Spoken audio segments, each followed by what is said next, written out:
Hi, everybody. So here I am. I don't really have a big plan or anything, but just to come on and say hi. The last time I came on, outside of the episodes that I've recorded with my guests, I came on to just say this year is all about practicing presence over perfection. And I got to admit, like, I'm still struggling with it a little bit. I don't exactly know where I'm at. And so when I don't know where I'm at, I don't know how to show up necessarily, but I'm showing up. And so I was thinking a lot about conversations that I have been having with people in my life and in my community. And a lot of people are feeling like the only way to describe it would be kind of this.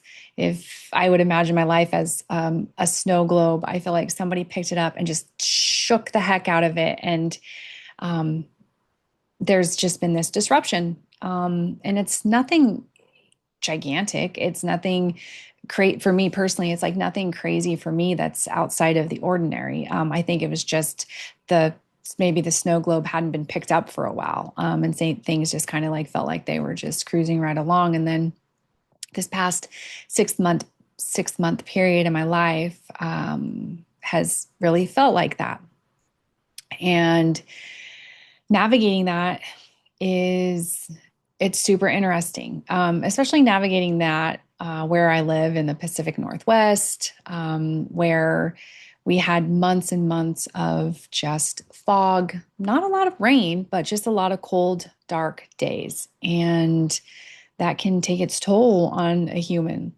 and I'm like one of those kind of people where I supplement, I try to eat well. I got completely sedentary in my life this winter.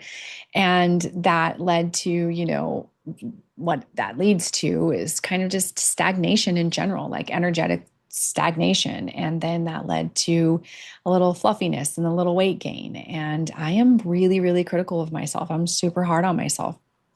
The second that I don't like what I see in the mirror, it throws me off, like down a deep spiral. And oftentimes I'm like, oh, you're going to get through this. And like, that it's going to be okay. And as soon as spring comes and summer comes, like the weight's going to kind of go back to where it's at. You're going to be up in the garden, you're going to be busy. And the truth is that I'm also getting older, and those things are true, but it's also not as easy, I'm finding. And so the gremlins in my head are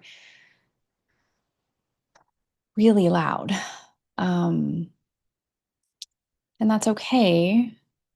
But I like think to myself sometimes, like, when are you going to stop listening to them? Like, when are you going to realize that it's not about that, and that you're not going to be young forever? And I'm not old per se, but definitely aging. And so it's just an interesting place to be where just a few years ago, I thought I had it all together. And I thought like I'd made so much progress. Oh, geez. I'd made so much progress with like the physicality of my body. And I was practicing yoga every single day. And I was just out, like living and doing life. And it got overwhelming. Like that got overwhelming. And I felt like I was just so restricted. I was like restricting myself, or had these really high expectations on myself that felt like I couldn't maintain them anymore. And so what I know to be true about my own life is that my pendulum kind of slings, swings really far one way, and then really far the other way. And so I'm kind of in that stage in my life right now, between in the past couple of years, where that pendulum has swung really far one way and really far to the other way. And this is life. I do believe that it's just part of it. And maybe it doesn't apply to some people, and maybe other people are like, oh my God, that's me too. And that's exactly how I'm feeling right now. And so, and maybe you're on the other end where you're like, I've got it locked in, and you're like, I can't imagine this ever not being locked in. And that's kind of where I was. And then I think I got lazy with it, or I just felt too much pressure to maintain it. And so then I was just like, screw it. I don't even care. Um, and like as I'm talking out loud, I'm like, God, this feels very vain and it feels very much about like just the way I look. And that is true. Like, I'm not going to minimize this and say that that isn't true. Um, Being an aging woman in my, late 40s, it's pretty insane. Like, that's all I'm going to say. It's pretty insane. And so, and I have a husband who he's 46. He's a little bit younger than me, and he's locked in. I mean, he's so locked in and he works out every day and he meal preps and he's making sure he's got his macros and his micros. And he's just this incredible inspiration to me, what he's been able to do with his body physically. And sometimes I'm completely inspired by that. And I love so much that he's that way. And then other times I'm kind of jealous, and then I get into this story in my head. I'm like, of course it's easy for you. Isn't it always easier for a man, right?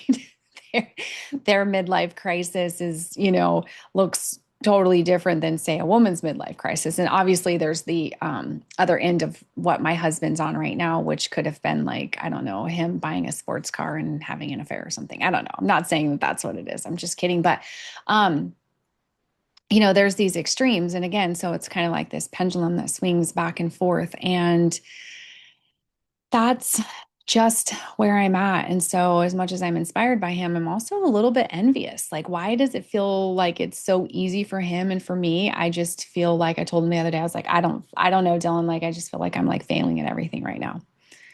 And I know that that's not true. And I know that there's some kind of programming inside of me that feels like when things get hard or when things don't go as I want them to go, that I just get really hard on myself. I kind of like throw in the white flag. And I don't want that to be my truth. I don't think any of us wants that to be our truth. But that is my truth right now. And I'm freaking frustrated. I told him the other day, at least I have a pretty face. Like at least I have this going for me. And then I look at myself from like here down in the mirror and I'm just like, gosh darn it, Raylan, like get it together, man. Like you don't want to go into life looking like this. What if what I'm seeing is completely distorted and it's really not even that bad? At least I have two legs and two arms and 10 fingers and 10 toes and a heart that beats and a stomach that digests and I don't know, these simple things that aren't really, I don't know, what do I say? Simple things, these things that are true of being a human. Um, yeah, it's just kind of strange. It's kind of strange. It's where I'm at. It's where I'm at in life. I'm calling this the messy middle. So hashtag messy middle if you're there. Um, I keep hearing things like I keep hearing myself say things like, I just don't feel like myself anymore. I don't know what changed. I don't know why this seems so difficult right now. I just want to feel better. And then I'm, going to a naturopathic doctor and I feel like not that I know more than this person, but I do know more about myself than this person. And I'm like, there's something not, I'm looking for an answer. So I'm, going to have some blood work drawn and find out if maybe it's my thyroid and see if maybe it is this hormonal shift that's happening, for normally for like women in it at my age. But on the other side of that, it's like I don't know if I'm just seeking answers to something that I already know to be true, and that there is some kind of shift happening that feels very much like I've been nurturing and caretaking other people for so long, and to give myself permission to just kind of take days off. Is totally okay. Like my oldest son, Brian, he called me the other day and I was in bed and it was like 5 o'clock in the afternoon. And that's not common for me. And so he was talking and he's like, well, what are you doing? I was like, well, I'm in bed. And he's like, oh, okay. And then he was kept talking about it. He's like, Mom, are you okay? I'm like, yeah, I think so. He's like, well, you're in bed. And I was like, I know. He's like, well, what's going on? I'm like, nothing. I'm just tired. And he's like, oh, but you're okay.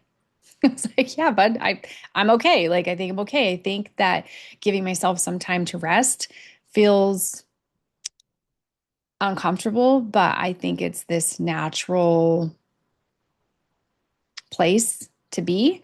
And I think the more that I fight it and the more that I tell myself a story about being there is worse than just taking the simple break. Um, so that's where I'm at. And being mostly off of social media, sometimes I get sucked in there, especially when I'm posting podcasts or posting episodes, and I got to go in there and then I like start to scroll. And I don't know, this algorithm that doesn't feel like it's mine keeps popping up. And so it's like all of this advice and like what to do. And I'm like this emotional mess because everything just makes me feel like I don't know what the hell's going on. I don't know what to do. I don't know who to believe. I don't know what to trust. I don't know if I should keep doing this or if I should change that or fill in the blank. This is just what happens. So trying to stay off of social media so that I don't get bombarded by that. And then really all I want is to kind of just numb out and get sucked into it and then make more excuses for my own lack or my own, and there I go again, like lack? Why? Why do the first place I go is lack? It's not lack. It's just different. We're all different. And yet, since we were kids and we were put into school, we've been homogenized to believe, or, homogenized and like meant to feel like we have to be like everybody else in order to fit in. That's really like goes way back to survival. If we fit in, we survive. And so I don't fit in, even though I know there's a whole group of people my age that are feeling the exact same way. And maybe it's coming earlier for you and you're already there, or maybe you're already through it and you're like, oh my God, I remember when I felt that way. And I promise you it's going to be okay. And it's like, I don't care how many promises there are. I'm like trying to do this gracefully. And, my kids are getting older and I still have one that's still my responsibility because they're not 18 yet. And I find myself kind of turning into this like loose cannon psychotic woman who is absolutely super controlling. And what I've realized is I'm like trying to protect her from not making the same mistakes that I made. And I want to like make decisions for her life. And I want to be like, oh my gosh, like steer clear of doing that or whatever the case may be. And so I'm coming to her and I'm humbling myself and I'm being like, oh my gosh, I realized like I just went totally crazy in that text and you didn't deserve that. And this has nothing to do with you. It has to do with me and where I'm at, and the insecurities that I am feeling. And, kind of like this looking back on my life, kind of like playing it back. A lot of things come up like in these podcast episodes when I'm talking to other people, and some of these things come up. And so then I'm really like taken back to these times in my life and I remember what that felt like. And I've always just wanted to not, not put my hurt, pain, wounds, all of those kind of things onto my kids. And yet, inevitably, some of it is going to happen. And so it's like this forgiveness. And what I realize is that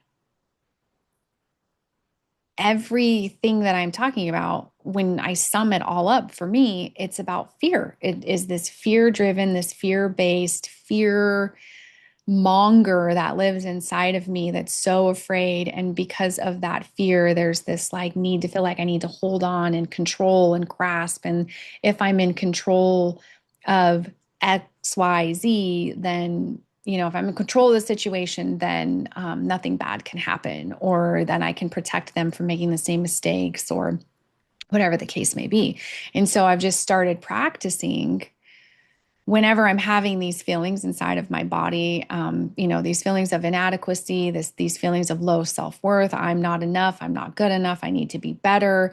If I could only protect them, if I only, did this different, if I hadn't given her a cell phone or them cell phones, if, oh my gosh, like all of the stuff, I'm like, okay, stop. Take a deep breath. What are you afraid of? And I'm just starting this practice of just being like, what are you really so afraid of? And then saying it out loud, saying what I'm afraid of. A friend of mine pointed out the other day, you're never going to get rid of fear. And I'm like, well, I know, but I want to empty myself of all of the things that keep me in the patterns that are based off of with this common denominator for me of fear. And so, what am I afraid of? What am I really afraid of? Like with my kids, what am I really afraid of? I'm really afraid of losing them. I'm really afraid of ever knowing what that would feel like to like lose my children or have something bad happen to them or just any of those. I'm deathly afraid of that. As a parent, I feel like that's like the biggest fear. And maybe other people don't experience the same way I do, but it's like a crippling fear. I want to protect them so bad. And I know that I was protected through. I look at my kids at their age and I look at myself when I was my kids' age, and there is absolutely zero comparison to the life, that I was saved from, that I was protected from, that I survived, right? I got through the times that I just put myself in so many situations, and it gives me solace, I guess, is that if that's the word, to just know that they're also protected and that none of us have any control, and that every day, every moment, every second is a gift. And if I am living in fear, I'm missing out on that. And the moments when I can empty myself of all of those things and just show up present and vulnerable with my kids is what's being asked of me, to heal that for myself, and also to trust them, to say, hey, I trust that and I trust that I raised you well. I trust that I was there for you. I trust that I have been honest enough and humble enough, and all of those things. So then again, it just feels like, oh my gosh, I'm just making this about me. I don't know. I don't know. Look at the camera. Who knows? I don't freaking know.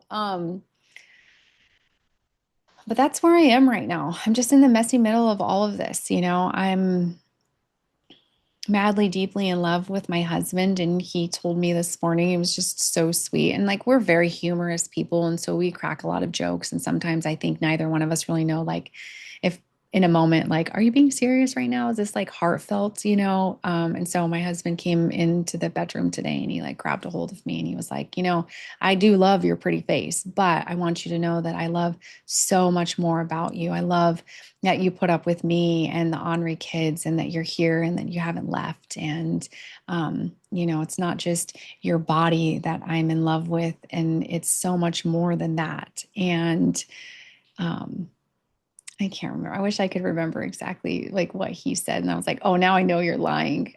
He's like, no, I'm being very serious. He's like, please listen to me. I'm being serious. I love you. And your worth is more than just what you look like. And really, truly more than what you do. Um, and so I guess that's my, in a nutshell, reminder today is just that this is me. This is where I'm at. I don't understand it. Hope that, I've got the tools. I know that I have the tools. I hope that I can use them. Maybe it's relatable. Maybe it's not. Maybe I'm insane, but aren't we all a little crazy? So that's my share. That's me being in the messy middle and showing up in being present instead of feeling like I need to be perfect.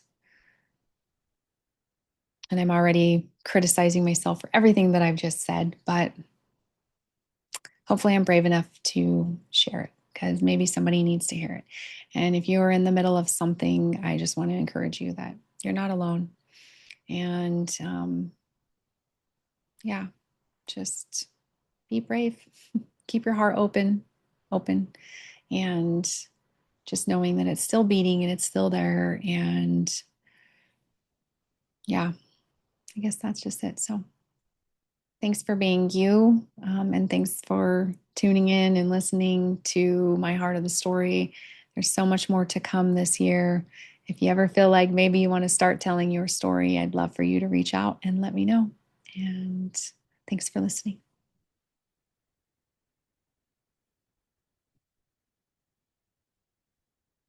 Come on.